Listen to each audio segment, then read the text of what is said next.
कहते हैं दुश्मन का दुश्मन दोस्त होता है। इस तस्वीर ने इस वक्त चीन में बहुत ज्यादा हड़कंप मचा दी है। इसलिए हड़कंप मचा दी है क्योंकि जो अमेरिका नहीं कर सका है वो भारत ने कर दिया है और ये चीनी नौसेना के लिए सबसे बड़ी तबाही लेकर आया है। चीन उधर सोलेमन में पड़ा हुआ था और इधर भारत ने कर दिया है सबसे बड़ा खेल। वैसे अफरा तफरी में चीन में खुद मच गया है हंगामा, जिसकी वजह से चीनी सरकार ने $15,000 का इनाम सिर्फ एक सूचना पर रखा है। जानेंगे क्या है मामला। इसके अलावे बहुत कुछ है, ये जानते हैं इन खबरों को विस्तार से। एक वक्त था जब तिब्बत पे हमला हुआ था, तब भीमराव अंबेडकर ने ये कहा था कि चीन के प्रति जो भारत की नीति है इस वक्त की, हिंदी चीनी भाई भाई, ये नीति बहुत गलत है और ये नीति कल की डेट में भारत को बैकफायर करेगी। बहुत मुश्किल में फंसेगा भारत। चीन को जो भारत सोच रहा है वो ऐसा है नहीं। कल को भारत पर हमला करेगा चीन। उस वक्त अंबेडकर साहब ने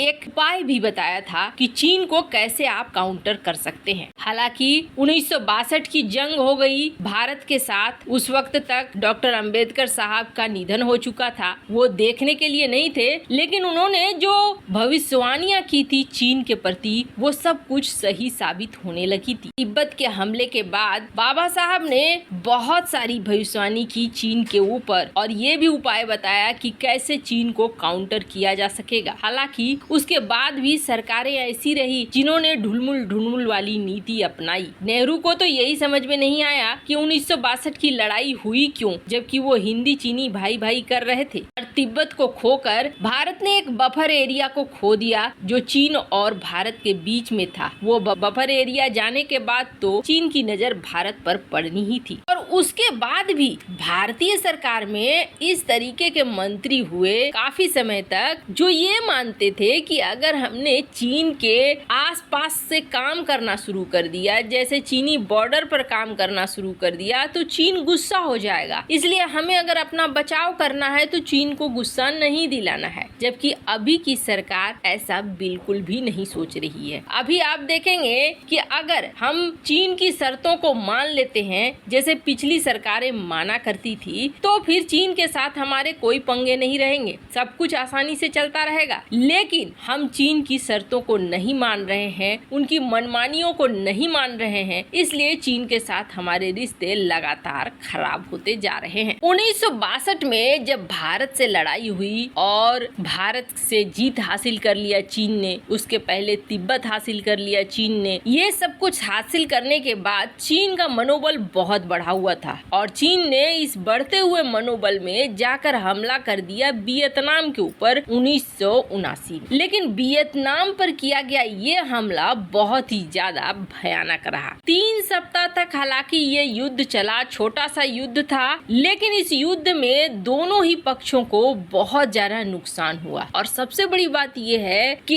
इस नुकसान के अलावे एक ऐसी चीज का बीज दोनों देशों के बीच में बोया गया जो अब जाकर फल दे रहा है, और वो था दुश्मनी का बीज। दुश्मनी का बीज दोनों देशों के बीच में बढ़ता चला गया। अभी भी वियतनाम के कई आइलैंड पर चीन अपना दावा ठोकता है और वियतनाम के साथ चीन के रिश्ते बिल्कुल भी सही नहीं है। पर अभी चुपके भारत वियतनाम के साथ कई तरह से डिफेंस के रिलेशंस बढ़ा रहा था। जैसे ही भारत ने फिलीपींस को दिया ब्रह्मोस, वियतनाम को भी प्रपोजल गया। वियतनाम के साथ रिश्ते धीरे धीरे बढ़ने लगे और अब अचानक से बहुत बड़ा वाला बम फोड़ दिया भारत ने, जब ये सूचना निकलकर सामने आई है कि वियतनाम और भारत ने तो एक डिफेंस पैक्ट साइन कर लिया है और वियतनाम और भारत का ये डिफेंस पैक्ट कुछ इस तरीके का है जो चीन ने सोचा भी नहीं था। चीन के सबसे बड़े दुश्मन के साथ भारत ने ये पैक्ट साइन कर लिया है कि दोनों देश वियतनाम और भारत एक दूसरे के बेस का इस्तेमाल करेंगे, सैन्य ठिकानों का इस्तेमाल करेंगे। आपको बता दें हाल ही में चीन ने सोलेमन द्वीप में कुछ इसी तरह का पैक्ट साइन किया है और इस पैक्ट ने हड़कंप मचा दिया ऑस्ट्रेलिया सहित पश्चिमी दुनिया में। और वैसा ही हड़कंप अब चीन के अंदर भारत ने मचा दिया है जैसे ही वियतनाम के साथ ये समझौता साइन हुआ है कि एक दूसरे के सैन्य ठिकानों का इस्तेमाल किया जाएगा। हालांकि अभी जो इस्तेमाल होगा वो इस्तेमाल होगा मरम्मत के लिए या फिर ईंधन के लिए, लेकिन इस चीज को निश्चित रखिए कि ये चीज अब युद्ध के समय मिलिट्री बेस के रूप में भी इस्तेमाल होगा,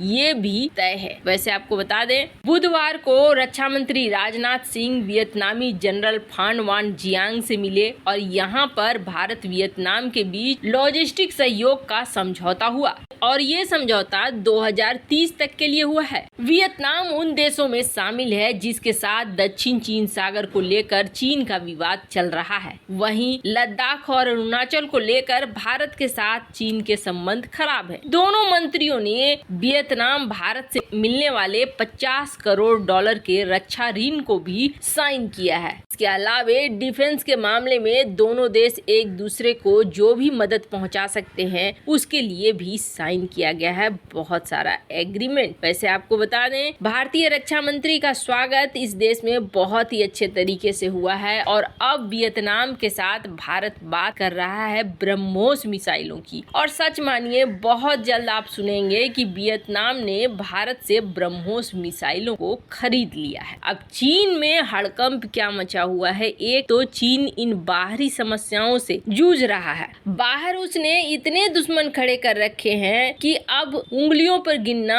आसान नहीं रह गया है। एक के बाद एक चीन के दुश्मन बढ़ते चले जा रहे हैं। उसके अलावे खुद चीन के अंदर भी बहुत सारी ताकतें अब काम करने लगी हैं चीन को तोड़ने के लिए, और ये सब कुछ देखा गया है हाल के दिनों में। दरअसल हुआ ये है कि शी जिनपिंग को अपनी कुर्सी का खतरा लग रहा है और यहाँ तक कि जो पोलित ब्यूरो है, जो पूरा शासन का आप समझिए बागडोर संभालता है, पोलित ब्यूरो भी ये मानता है कि जिनपिंग अब योग्य नेता नहीं रह गए हैं। इसीलिए बार बार चाइना के प्रीमियर सामने आ रहे हैं। खुद एक ऐसी बड़ी हलचल मची हुई है कि लग रहा है चीन के अंदर अब बवाल हो जाएगा कि तब बवाल हो जाएगा और चीन के अंदर कहीं विद्रोह के बहुत बड़े विस्फोट न हो, जिसकी वजह से चीन ने एक नया ऑफर दिया है अपने ही नागरिकों को और ये कहा है कि आप हमें कोई भी देशद्रोही है, जो लोग राष्ट्रीय सुरक्षा के लिए गंभीर खतरे का काम कर रहे हैं, कुछ ऐसा कुछ कर रहे हैं जिससे देश को समस्या पैदा हो सकती है, तो आप हमें बताइए।